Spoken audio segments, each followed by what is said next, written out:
नमस्कार साथियों, स्वागत है आप सभी का एसपी शुक्ला एजुकेट के इस ऑनलाइन मंच पर। प्यारे विद्यार्थियों, आज के अपने शॉर्ट वीडियो के इस क्रम में हमारी आपकी वार्ता होगी जागरण सुधार काल को लेकर के। जागरण सुधार काल का अन्य नाम है द्विवेदी युग। इसकी समय सीमा की बात करें तो 1900 से लेकर के 1918 ईस्वी मानी जाती है। तो देखिए, यहीं से दो क्वेश्चन बन जा रहा है। पहला क्वेश्चन द्विवेदी युग, द्विवेदी युग को अन्य नाम क्या है बच्चे? जागरण सुधार काल। दूसरा प्रश्न ये बन सकता है कि इसकी समय सीमा क्या है? तो 1900 से 1918 ईस्वी। द्विवेदी युग का नामकरण आचार्य महावीर प्रसाद द्विवेदी के नाम पर हुआ। तीसरा प्रश्न बच्चे ये बन जाएगा कि द्विवेदी युग का नामकरण किसके नाम पर पड़ा है? तो द्विवेदी युग का नामकरण आचार्य महावीर प्रसाद द्विवेदी के नाम पर पड़ा है।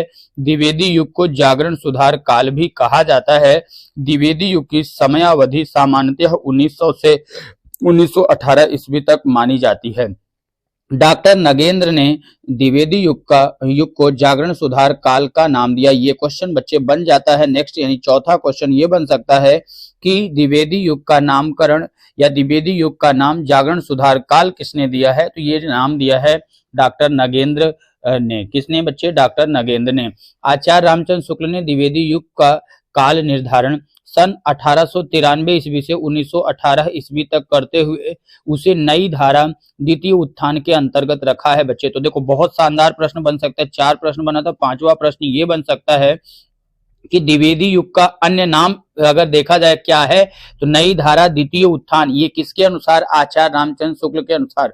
समय बच्चे पूछा जा सकता है, यानी छठा प्रश्न यहीं से बन सकता है कि इसके समय को लेकर के। तो 1893 ईस्वी से 1918 ईस्वी। बच्चे ध्यान देना, 1893 ईस्वी से 1918 ईस्वी तक माना है। और इसके बाद छठा 7वां क्वेश्चन, सरस्वती पत्रिका का प्रकाशन सन 1900 ईस्वी में आरंभ हुआ था तथा महावीर प्रसाद द्विवेदी 1903 ईस्वी में इसके संपादक बने। तो सरस्वती पत्रिका का प्रकाशन कब से प्रारंभ हुआ?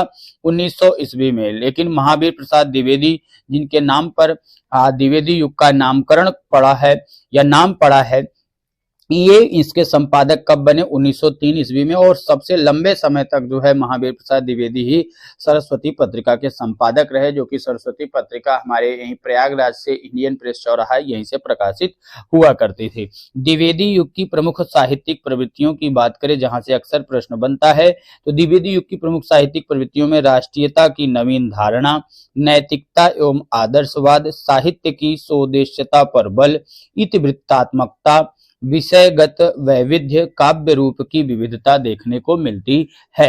अब प्रश्न बनते हैं किस तरीके से द्विवेदी युग को लेकर के, आइए उन प्रश्नों पर चर्चा करते हैं। द्विवेदी युग नामकरण किसके नाम के आधार पर किया गया है? हजारी प्रसाद द्विवेदी, शांति प्रिय द्विवेदी, मन्नन द्विवेदी या महावीर प्रसाद द्विवेदी? तो जवाब देना है बच्चे कैसे? कमेंट के माध्यम से। ये पहला क्वेश्चन है। दूसरा प्रश्न है, द्विवेदी युग का एक और नाम है संक्रांति काल, संधि काल, जागरण सुधार काल या गद्य काल? तो दूसरा प्रश्न ये होता है बच्चे। और तीसरा एवं अंतिम प्रश्न है, द्विवेदी युगीन साहित्य में किस प्रवृत्ति की प्रमुखता नहीं है? गद्यात्मकता, काव्यात्मकता, वैचारिकता, इतिवृत्तात्मकता एवं उपदेशात्मकता या उपदेशात्मक?